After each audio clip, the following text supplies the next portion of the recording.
Hello my dear students. अपने इस video lecture में मैं आपको पढ़ाऊंगा reactivity of metals with water. Dear students, मैंने अपने पिछले वीडियो लेक्चर्स में ये बताया था आपको कि किसी मेटल की रिएक्टिविटी इस बात पे डिपेंड करती है कि वो कितनी आसानी से इलेक्ट्रॉन को लूज करता है। एक बार फिर इसी बात को मैं दोहराता हूं। स्टूडेंट, मान लिया हमने यहां पे सोडियम, मैग्नीशियम और एल्यूमिनियम इन मेटल के एटम्स को रिप्रेजेंट यहां पे किया हुआ है। सोडियम का एटॉमिक नंबर है 11। इलेक्ट्रॉनिक डिस्ट्रीब्यूशन इस तरीके से होगा, फर्स्ट सेल में 2 इलेक्ट्रॉन, सेकंड में 8 और थर्ड सेल में 1 इलेक्ट्रॉन होगा। ऐसे ही मैग्नीशियम का एटॉमिक नंबर है 12, जिसका इलेक्ट्रॉनिक डिस्ट्रीब्यूशन होगा 282। एल्यूमिनियम का एटॉमिक नंबर है 13, इसका इलेक्ट्रॉनिक डिस्ट्रीब्यूशन होगा 283। तो स्टूडेंट्स, इन तीनों मेटल के एटम्स में इलेक्ट्रॉन का रिमूवल कहां सबसे आसान होगा? इट इज वेरी ऑब्वियस कि इलेक्ट्रॉन का रिमूवल सोडियम एटम से आसान होगा as comparison to magnesium. Okay, उसका रीजन यह है कि देखिए, यहां पर नंबर ऑफ प्रोटॉन 11 है और यहां नंबर ऑफ प्रोटॉन 12 है। तो 12 प्रोटॉन का असर इसके लास्ट सेल इलेक्ट्रॉन पे ज्यादा होगा as comparison to what in case of sodium. तो यानी सोडियम मेटल का एटम एक आसानी से इलेक्ट्रॉन रिलीज कर सकता है एज कंपेरिजन टू मैग्नीशियम। तो हम ऐसा कहेंगे कि sodium is more electropositive then magnesium. यानी जो मेटल एटम जितना आसानी से अपने केटानिक स्पीसीज में कन्वर्ट होगा, हम कहेंगे वो उतना ही ज्यादा इलेक्ट्रोपॉजिटिव है। तो sodium is more electropositive then magnesium. अब डियर स्टूडेंट्स, अगर हम इसी सीक्वेंस में हम एल्यूमिनियम को भी शामिल करें तो देखिए, एक चीज और है, हर मेटल ये चाहता है कि जब वो केटानिक फॉर्म में कन्वर्ट हो तो उसका स्टेबल इलेक्ट्रॉनिक डिस्ट्रीब्यूशन आए। जैसे एक इलेक्ट्रॉन रिमूव करने के बाद इसका इलेक्ट्रॉनिक डिस्ट्रीब्यूशन हुआ 2-8, यानी फर्स्ट सेल में 2 इलेक्ट्रॉन, सेकंड सेल में 8 इलेक्ट्रॉन। मैग्नीशियम अपने 2 इलेक्ट्रॉन रिलीज करने के बाद इसका इलेक्ट्रॉनिक डिस्ट्रीब्यूशन आएगा 2 और 8। एल्यूमिनियम अपने 3 इलेक्ट्रॉन को रिमूव करेगा जो लास्ट सेल में है, और अब इसका इलेक्ट्रॉनिक डिस्ट्रीब्यूशन आएगा 2-8। तो जैसे जैसे हम सोडियम से एल्यूमिनियम की तरफ बढ़ेंगे, एक स्टेबल केटान बनाने में, तो ऑब्वियस सी बात है एनर्जी हमें ज्यादा देनी पड़ेगी। इसलिए हम कहेंगे कि sodium is more electropositive then magnesium, magnesium is more electropositive then aluminium. Okay students, एक और बात करते हैं हाइड्रोजन पे।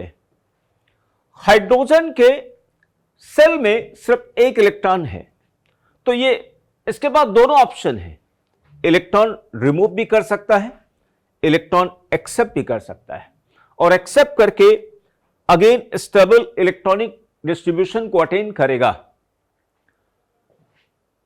तो अब अगला सवाल उठता है स्टूडेंट्स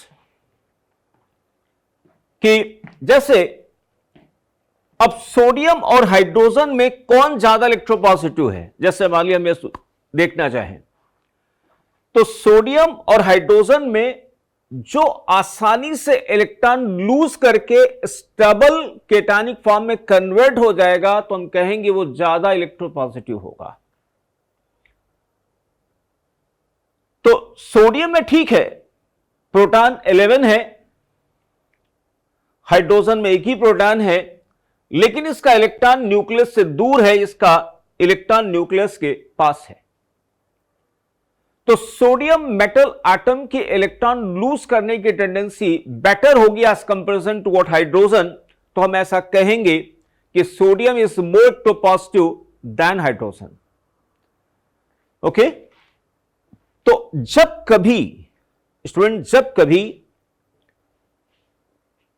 हाइड्रोजन आयन के कांटेक्ट में ऐसा कोई मेटल एटम ले आए जो मेटल एटम हाइड्रोजन एटम से ज्यादा इलेक्ट्रोपॉजिटिव है, तो क्या होगा?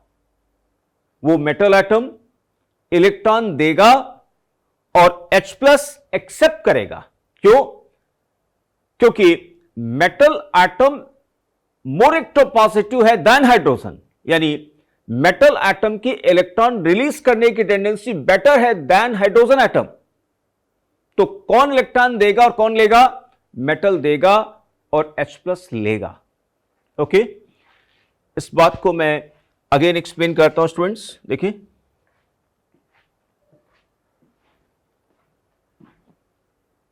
ये मेटल मोर इलेक्ट्रोपॉजिटिव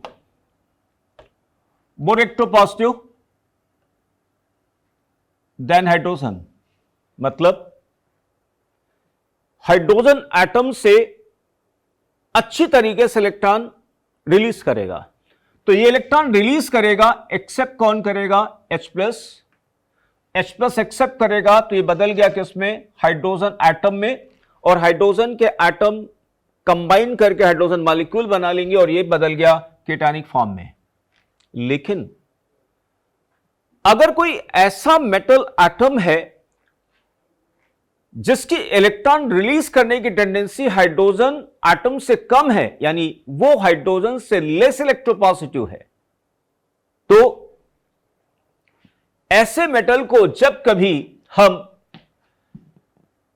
H+ के कांटेक्ट में लाएंगे तो ये इलेक्ट्रॉन इसको नहीं दे पाएगा। क्यों? This is less electropositive than hydrogen.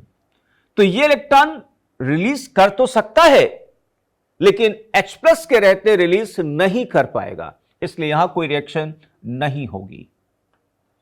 जबकि ऐसा होगा, यानी हाइड्रोजन के इलेक्ट्रॉन रिलीज करने की टेंडेंसी बेटर है, तो ये हाइड्रोजन इलेक्ट्रॉन देगा और ये मेटल केटायन एक्सेप्ट करेगा और अपना एटॉमिक फॉर्म में बदल गया और यहां हाइड्रोजन आ गया केटायनिक फॉर्म में। तो विद रिस्पेक्ट टू हाइड्रोजन, कौन मेटल ज्यादा इलेक्ट्रोपॉजिटिव है, कौन कम है, उसका बिहेवियर किस तरीके से आएगा, इसका थ्योरेटिकल बेसिस मैंने आपको ब्रीफ में एक्सप्लेन किया है। अब स्टूडेंट्स, मेटल की रिएक्टिविटी वाटर के साथ कैसे होगी मैं आपको एक्सप्लेन करता हूं इसी थ्योरेटिकल ग्राउंड पर। देखिए, water dissociates into H+ and OH-। तो अगर इसमें कोई ऐसा मेटल हम ऐड करें जो ज्यादा इलेक्ट्रोपॉजिटिव है than hydrogen, like sodium, cesium, calcium etcetera, तो क्या होगा? यह मेटल इलेक्ट्रॉन देगा और लेगा कौन? H+ ले लेगा और हाइड्रोजन गैस यहां से रिलीज होगी। लेकिन अगर इसी वाटर में जब कभी हम एक ऐसा मेटल डालें जो लेस इलेक्ट्रोपॉजिटिव है than hydrogen, like copper, silver, gold, तो क्या होगा? स्टूडेंट्स, H+ इलेक्ट्रॉन एक्सेप्ट नहीं कर पाएगा और यहां कोई रिएक्शन नहीं होगी। इसलिए आपने देखा होगा, कॉपर है, गोल्ड की ज्वेलरीज हैं, सिल्वर की ज्वेलरी है, वो कभी वाटर के साथ रिएक्शन नहीं करती। ओके, अब स्टूडेंट्स, इसी थ्योरेटिकल ग्राउंड्स पर हम आगे की बात करते हैं। इसका मतलब यह हुआ कि जब कोई मेटल स्टूडेंट्स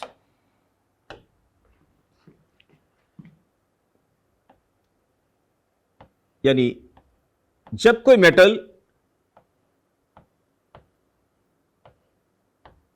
वाटर के साथ रिएक्शन करेगा तो क्या रिएक्शन हो सकती है?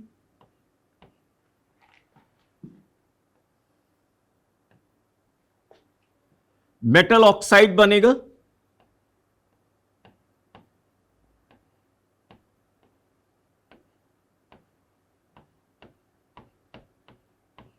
Metal oxide plus hydrogen gas release होगी। स्टूडेंट, मेटल ऑक्साइड इसलिए बनता है, यानी जब मेटल वाटर के साथ रिएक्शन करेगा तो हाइड्रोजन गैस रिलीज हुई और मेटल केटायन जो बनेगा स्टूडेंट्स, देखिए ये मेटल ने इलेक्ट्रॉन दिया, लेगा कौन? H+ लेगा, हाइड्रोजन गैस में बदल गया, अपना बदल गया किसमें? केटानिक फॉर्म में। तो जो मेटल केटायन होगा वो हाइड्रोक्सिल आयन के साथ कंबाइन करके क्या बनाएगा? मेटल हाइड्रोक्साइड बनाएगा। लेकिन मेटल की वाटर के साथ रिएक्शन एक्सोथर्मिक होती है, यानी हीट निकलती है। तो ये metal hydroxide under action of heat, यानी हीट के वजह के कारण ये ऑक्साइड में बदल जाता है। इसलिए हम लोग अक्सर लिखते हैं कि ये मेटल ऑक्साइड बनेगा। अगर ये मेटल ऑक्साइड वाटर सॉल्युबल है तो यही मेटल ऑक्साइड फिर वाटर के साथ रिएक्शन करके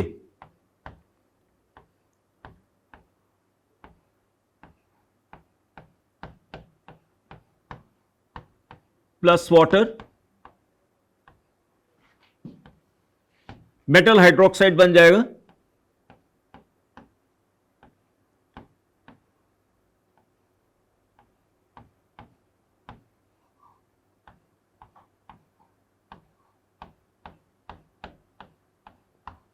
मेटल हाइड्रोक्साइड बन जाएगा। या इसको जनरल वे में हम ऐसा भी कहते हैं कि whenever a metal reacts with water, metal hydroxide is formed along with release of hydrogen gas, provided metal should be more electropositive than hydrogen. Condition यहां पर आ गई स्टूडेंट्स,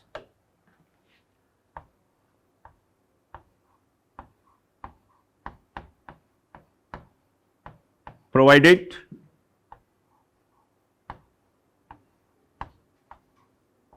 metal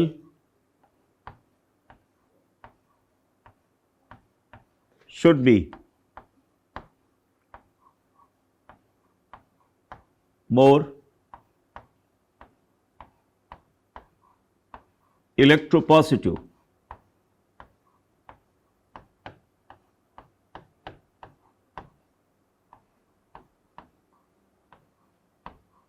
than hydrogen.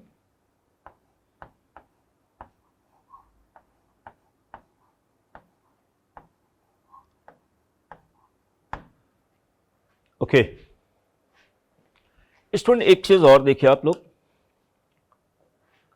मान लिया यहां पे डिफरेंट टाइप के metals ले लें, या ऐसा सोचिए एक बार हम यहां सोडियम ले लें, एक बार मैग्नीशियम ले लें, एक बार एल्यूमिनियम ले लें। तो अगर यहां पे जो डिफरेंट मेटल्स ले रहे हैं उनकी इलेक्ट्रोपॉजिटिव कैरेक्टर, हालांकि ठीक है जो मेटल यहां ले रहे हैं they are more electropositive than hydrogen, लेकिन उनकी इलेक्ट्रोपॉजिटिव कैरेक्टर में डिफरेंसेस हैं। तो क्या होगा? जो ज्यादा इलेक्ट्रोपॉजिटिव मेटल है वो बहुत ही फास्ट हाइड्रोजन रिलीज करेगा, जो लेस इलेक्ट्रोपॉजिटिव है वो स्लो हाइड्रोजन रिलीज करेगा। जो और लेस इलेक्ट्रोपॉजिटिव है तो हो सकता है वो कोल्ड वाटर के साथ रिएक्शन न करें, हॉट वाटर के साथ रिएक्शन करें और हाइड्रोजन गैस निकले। उनसे और कोई लेस इलेक्ट्रोपॉजिटिव है तो हो सकता है वो हॉट वाटर के साथ रिएक्शन न करें और किससे रिएक्शन करेंगे? स्टीम के साथ रिएक्शन करेंगे। तो जो मेटल हाइड्रोजन से ज्यादा इलेक्ट्रोपॉजिटिव है उनकी रिएक्टिविटी उनकी रिएक्टिविटी वाटर के साथ कैसे होगी?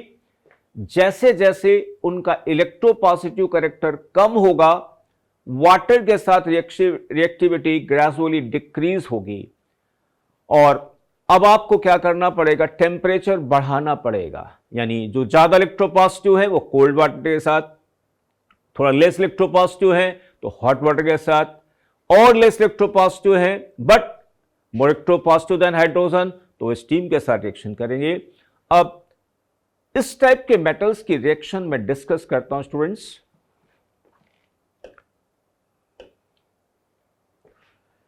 स्टूडेंट मान लिया हम लोग डिस्कस करने जा रहे हैं रिएक्टिविटी ऑफ सोडियम और potassium metal with water. Okay,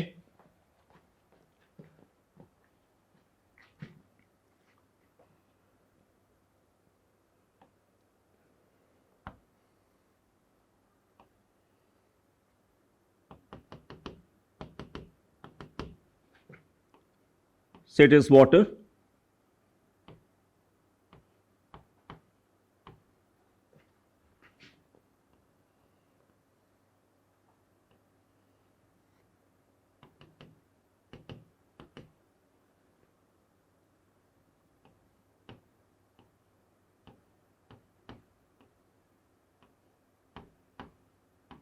water,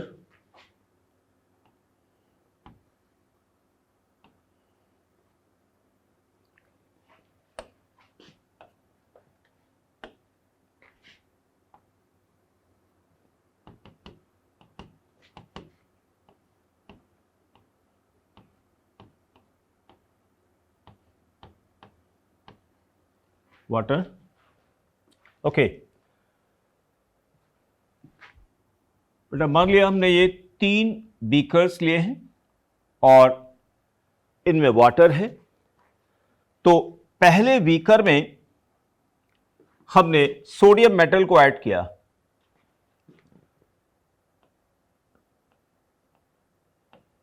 sodium metal को हम ऐड कर रहे हैं। सेकंड बीकर में हमने कैल्शियम मेटल को ऐड किया, तीसरे बीकर में मैग्नीशियम को ऐड किया। तो let us see what will happen. तो स्टूडेंट जैसे हम इसमें सोडियम मेटल डालते हैं, ये सोडियम मेटल डाल दिया, ये सोडियम मेटल का पीस हो गया स्टूडेंट्स। एक्चुअली सोडियम पोटेशियम इन मेटल की डेंसिटी वाटर की डेंसिटी से कम होती है, तो जैसे सोडियम मेटल को डालेंगे जानते हो क्या होगा, ये फ्लोट करता रहेगा, इसकी डेंसिटी वाटर की डेंसिटी से कम है, फ्लोट करेगा। तो and sodium is more positive than hydrogen. तो डियर स्टूडेंट्स, ये सोडियम मेटल वाटर के साथ रिएक्शन करेगा,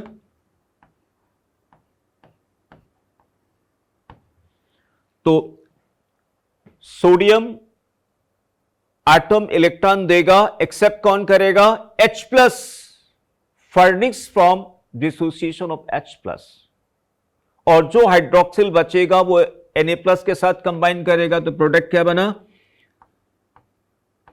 sodium hydroxide plus hydrogen gas release हुई, प्लस हीट यहां से रिलीज और होती है। तो स्टूडेंट यहां से हाइड्रोजन गैस रिलीज होगी और ये हाइड्रोजन गैस एटमॉस्फेरिक एयर के कांटेक्ट में आएगी in the presence of heat evolved. तो जो हाइड्रोजन है ना, इट कैचेस फायर, बिल्कुल बर्न होने लगती है, और आपको यहां पर क्या होगा, फायर दिखती है, फायर दिखती है, आग आपको दिखने लगती है। ओके, इसका व्यू मैं आपको कराता हूं स्टूडेंट्स, ये इस तरीके से। Okay,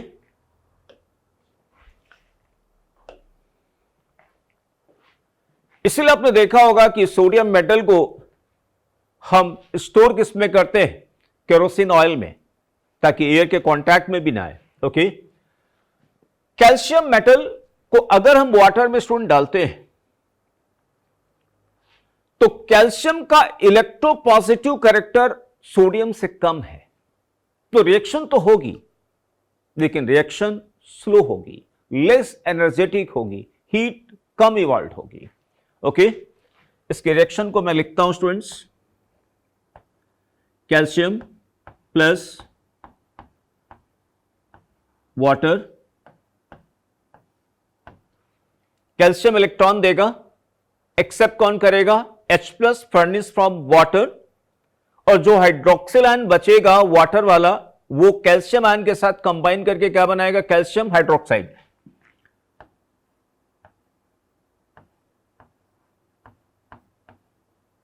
calcium hydroxide plus hydrogen gas plus heat, यहां पे भी इवॉल्व होगी, लेकिन हीट का अमाउंट कम होगा। ओके स्टूडेंट, यहां पर एक चीज और देखिए, कैल्शियम थोड़ा हैवियर होगा, तो ये इसके जो ग्रैन्यूल्स हैं, कैल्शियम मेटल के जो ग्रैन्यूल्स है वो अंदर यहां पर आ जाएंगे इस तरीके से, और जब रिएक्शन होगी हाइड्रोजन गैस निकलेगी, तो हाइड्रोजन के जो बबल्स है ना, the bubbles of hydrogen will stick on the granule of the calcium, और ये कैल्शियम क्या होगा, ऊपर की तरफ आएगा। ठीक है ना, ये जो हाइड्रोजन गैस निकलती है, हाइड्रोजन गैस जैसे मान लिया ग्रेन्यूल यहां पड़ा हुआ है, तो यहां रिएक्शन हुई तो हाइड्रोजन गैस ऐसे निकलेगी, तो जब हाइड्रोजन गैस निकलेगी तो the bubbles of the hydrogen gas stick over granules of calcium, और ये पार्टिकल ऊपर की तरफ आते हैं, ये ऐसा अपीयरेंस आएगा। और कैल्शियम हाइड्रोक्साइड पूरी तरीके से वाटर सॉल्युबल नहीं होता है, और यहां पर आपको बिल्कुल थोड़ा सा हल्का सा मिल्कीनेस आएगा, हल्का सा मिल्कीनेस आएगा, थोड़ा टर्बिड जैसा आपको दिखेगा, व्हाइट टर्बिड आपको दिखेगा, ये अपीयरेंस आएगा। जबकि इस वाले केस में जो ये सोल्यूशन है आपको बिल्कुल क्लियर दिखेगा, क्योंकि यहां पर सोडियम हाइड्रोक्साइड बिल्कुल सॉल्युबल है, क्लियर है, ट्रांसपेरेंट आपको दिखेगा। ओके, अगर मान लिया इसी जो हमने आपको बताया ना, इसको हम दूसरी तरीके से थ्योरेटिकली एक्सप्लेन करना चाहें तो मैं ऐसे बोल सकते हैं कि जो हाइड्रोजन निकलेगा, दिस हाइड्रोजन कंबाइंस विथ, जो हाइड्रोजन यहां रिलीज हुई, it will combine with some fresh calcium granules, और कैल्शियम हाइड्राइड बनेगा, यानी CaH2 बनेगा, और CaH2 की हाइड्रोलिसिस होगी, अगेन कैल्शियम हाइड्रोक्साइड बनेगा, और हाइड्रोजन गैस निकलती है। वही अपीयरेंस ऐसा आता है कि जैसे कैल्शियम के पार्टिकल ऊपर की तरफ आ रहे हैं। ठीक है ना, ओके, इसको मैं व्यू कराता हूं स्टूडेंट्स आपको।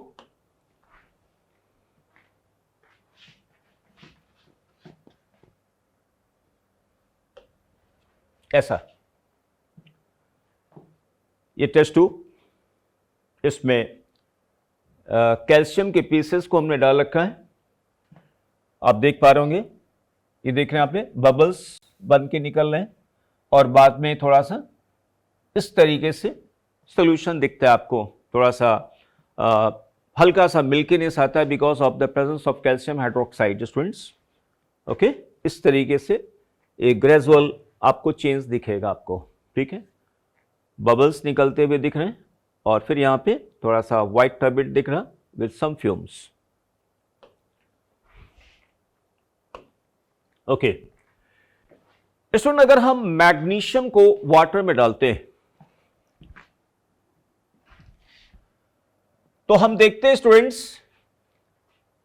कोई चेंज नजर नहीं आता है, क्योंकि मैग्नीशियम का इलेक्ट्रोपॉजिटिव कैरेक्टर कैल्शियम से कम है, इसलिए मैग्नीशियम, ठीक है, magnesium is more electropositive than hydrogen, magnesium is more electropositive than hydrogen, it can release, it can displace hydrogen gas, लेकिन रूम टेम्परेचर पर यानी कोल्ड वाटर के साथ ये रिएक्शन नहीं करता है। उसका रीजन है क्योंकि कैल्शियम से कम इलेक्ट्रोपॉजिटिव है। तो स्टूडेंट्स, अगर हम मैग्नीशियम की रिएक्शन कराते हैं कोल्ड वाटर से, यानी water placed at room temperature, तो there is no reaction।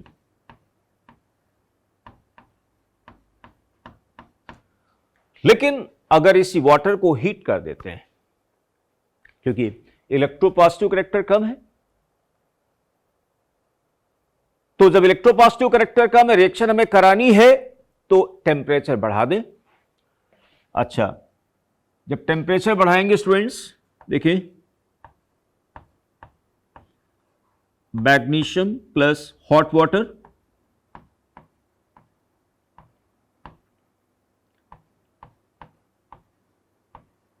Now it will react और मैग्नीशियम हाइड्रोक्साइड बनेगा।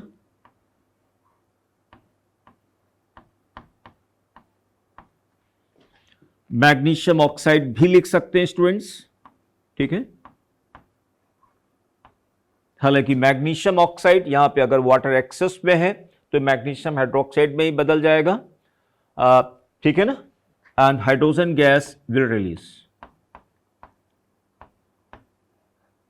ओके, इसलिए याद करिए शुरुआत में हमने इलस्ट्रेशन लिया था सोडियम मेटल का, मैग्नीशियम का लिया था और एक एल्यूमिनियम का लिया था। अब अगर मान लीजिए स्टूडेंट्स हम एल्यूमिनियम की बात करें, तो जैसा कि हमने बताया कि कोई भी मेटल का इलेक्ट्रोपॉजिटिव करैक्टर इस बात पे भी डिपेंड, इलेक्ट्रॉन रिमूवल पे तो डिपेंड करता ही है, लेकिन साथ साथ इस बात पे भी डिपेंड करता है कि वो स्टेबल केटायन में जाए। हालांकि एल्यूमिनियम पहला इलेक्ट्रॉन आसानी से निकाल देगा देन मैग्नीशियम, लेकिन एल्यूमिनियम ट्राइपॉजिटिव को बनाने में एनर्जी ज्यादा लगेगी, 3 इलेक्ट्रॉन निकालने पड़ेंगे। तो एल्यूमिनियम का इलेक्ट्रोपॉजिटिव करैक्टर मैग्नीशियम से भी कम है।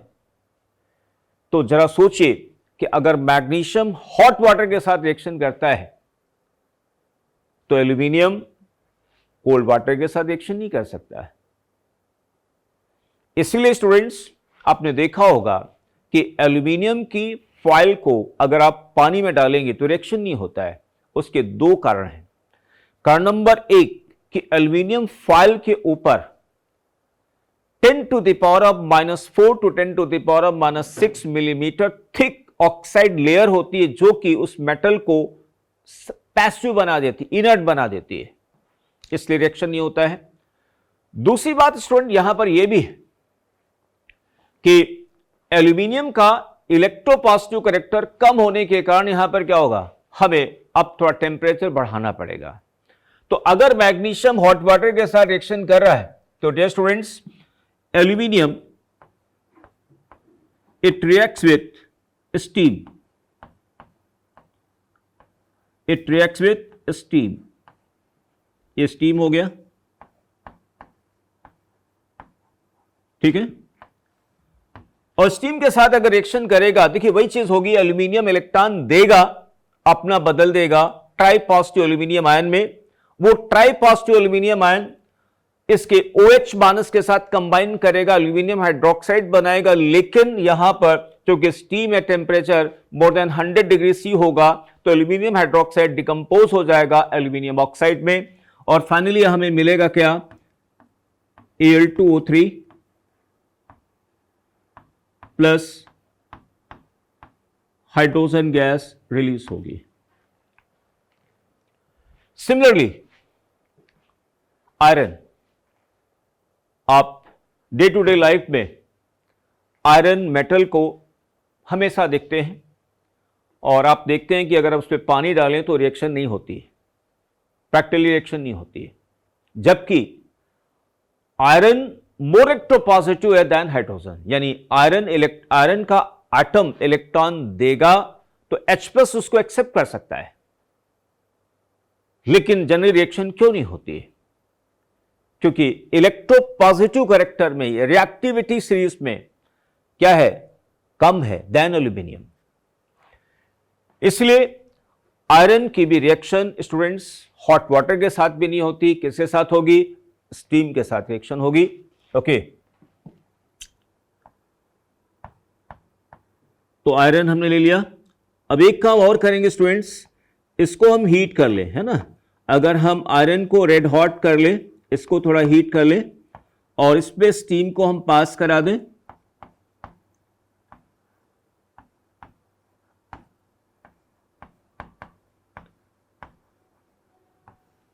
अब रिएक्शन यहां पर होगी,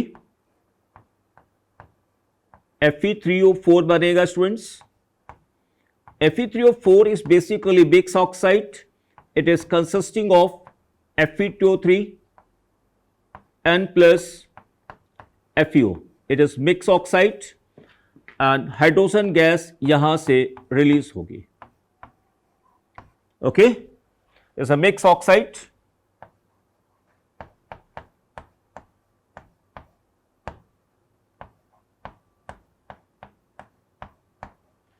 मिक्स ऑक्साइड है।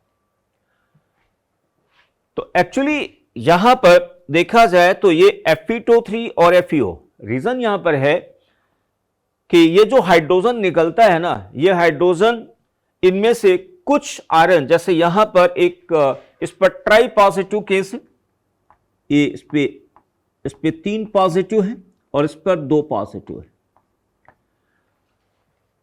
तो some iron 3 will reduce into iron 2, इसलिए ऐसा यहां पर मिक्स ऑक्साइड बनती है। समझ गए ना? जो हाइड्रोजन रिलीज हुआ है, ये हाइड्रोजन कुछ आयरन 3 को रिड्यूस कर देगा आयरन 2 में, इसलिए यहां पर दोनों ऑक्साइड बनती है। ठीक है ना? इसलिए यहां पर दोनों टाइप के 2 और 3 दोनों ऑक्सीडेशन स्टेट वाली ऑक्साइड्स बनती है, और इसलिए इसको मिक्स ऑक्साइड के फॉर्म में हम लोग यहां पे लिखते हैं। तो आप देख पा रहे हैं students, they all are more electropositive than hydrogen, यानी इनके एटम इलेक्ट्रॉन देंगे और H+ एक्सेप्ट करेगा, लेकिन इनकी रिएक्टिविटी का ऑर्डर कैसा है? डिक्रीजिंग हो रहा है। ओके, अब अगर मान लिया स्टूडेंट्स कुछ ऐसे मेटल्स हैं जैसे copper, silver, gold, platinum, they are less electropositive than hydrogen, यानी इनके एटम्स की इलेक्ट्रॉन रिलीज करने की टेंडेंसी हाइड्रोजन एटम से कम है। इसलिए मान लिया यहां पे हम कॉपर ले लें, copper, silver, gold, platinum, mercury, do not react with water as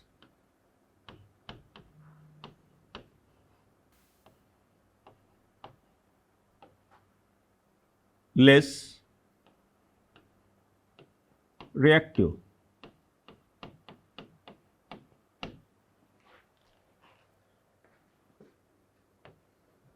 और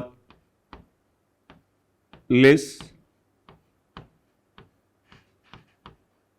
electropositive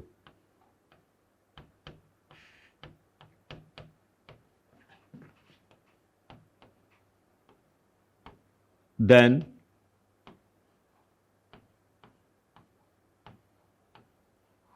हाइड्रोजन।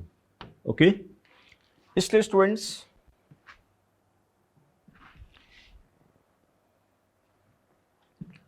अगर हम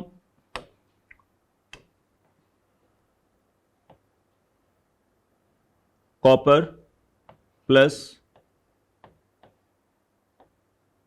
H+ नो रिएक्शन,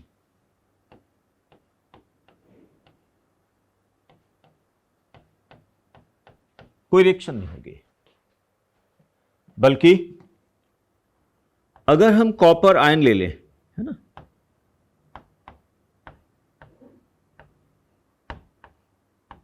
और हाइड्रोजन गैस को हम पास कराएं,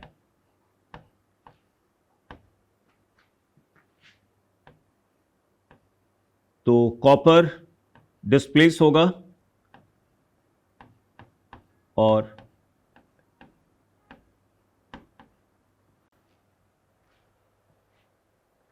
तो स्टूडेंट्स जो मेटल वाटर के साथ रिएक्शन करते हैं और कर सकते हैं, उनकी एक्टिविटी को या उनकी रिएक्टिविटी को हम टू सर्टेन एक्सटेंट ऑर्डर में रख सकते हैं, डिपेंडिंग ऑन कि हाइड्रोजन का एवोल्यूशन किस रेट पर हो रहा है, हीट कितनी इवॉल्व हो रही है, और हमने वाटर का टेम्परेचर क्या ले रखा है।